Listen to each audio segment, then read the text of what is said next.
¿Sabías que el Estado, la Iglesia y el capitalismo nunca han estado separados? ¿Qué? ¿Qué? Si recordamos, en la época de la Ilustración, los movimientos políticos que abogaban por la separación del Estado y la Iglesia fueron bastante puntuales. Con el tiempo, estos se fueron expandiendo por el mundo. En el caso de México, la separación de la Iglesia y el Estado se dio gracias a las leyes de la Reforma impulsado por el entonces presidente Benito Juárez entre 1859 y 1863. Sin embargo, ¿cómo es posible afirmar que el Estado y la Iglesia y el capitalismo siguen unidos? Para el ensayista y matemático marxista Giorgio Di Freddi, el Estado y la Iglesia siempre se han mantenido unidos, y esto nunca ha cambiado. Por ejemplo, podemos ver cuando vamos a los centros de las ciudades, las poblaciones, que la Iglesia y el Palacio de Gobierno siempre comparten el espacio común que es el centro de la ciudad. Pero esto no es coincidencia. Di Freddi sostiene que la Iglesia y el Palacio de Gobierno comparten el espacio común que es el centro, porque así envían el mensaje subliminal a la población de que son la máxima autoridad y el referente. Iglesia y Estado se convierten entonces como los máximos referentes de autoridad, al grado de que incluso similan su metodología y su lógica.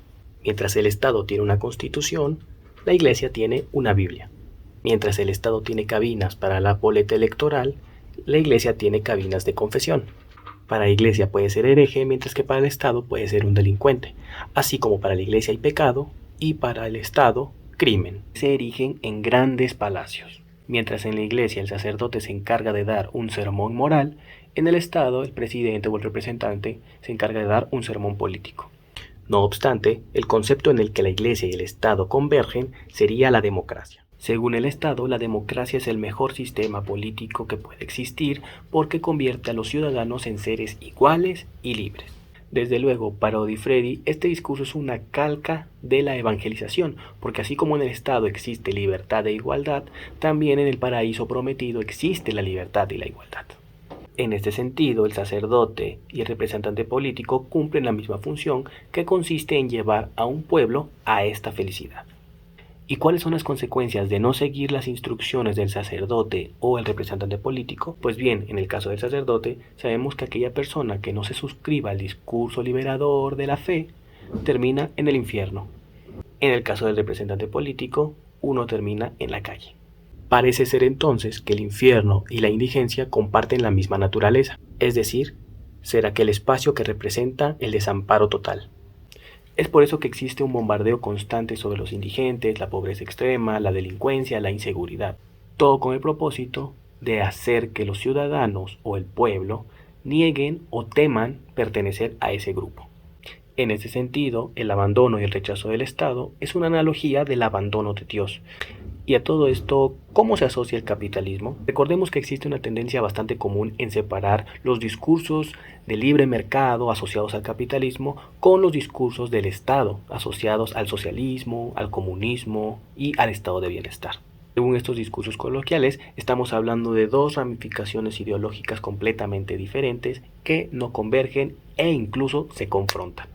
Existen autores como Macpherson que sostienen que el capitalismo y el Estado son uno solo, o al menos operan con la misma lógica y siempre arraigados. Para este autor, el Estado se convierte en una empresa y los partidos políticos los administradores. Según este autor, los partidos políticos vienen a funcionar como una serie de empresas que se suman a la lógica de la oferta y la demanda. De hecho, textualmente dice: ofrece un sistema de partidos políticos empresariales que brinda series surtidas y diferentes de mercaderías políticas, de entre las cuales los votantes eligen una por mayoría, como si fuera el mejor mecanismo, el único. Para lograrlo, produce un gobierno estable que equilibra la oferta y la demanda. Además, no olvidemos que el fin de la democracia, según los partidos políticos, o según la política en sí, siempre ha sido la inclusión y la libertad del pueblo. Además, las democracias modernas cumplen exactamente la misma función que el libre mercado, esto es, conducir un pueblo libre a la felicidad y la autorrealización. Además, sabemos que el discurso de la democracia consiste en afirmar que es el pueblo el que tiene el poder y los representantes políticos son solo meros instrumentos de la voluntad popular. Sin embargo, como sugería Rousseau en el contrato social, parece ser que esto es una falacia, porque el Estado o el representante político siempre tiene el poder de determinar las leyes, y el pueblo solo parece tener el poder el día de las elecciones.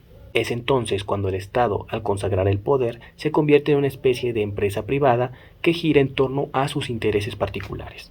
O bueno, mejor dicho, los intereses particulares de los políticos que gobiernan. Y una vez montados en el discurso lógico de solo seguir los intereses particulares, el Estado pasa a ser una corporación.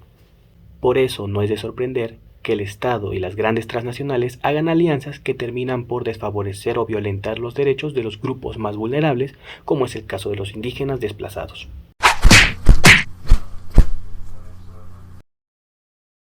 Por eso decir que el Estado, la Iglesia y el capitalismo están separados parece ser solo letra muerta.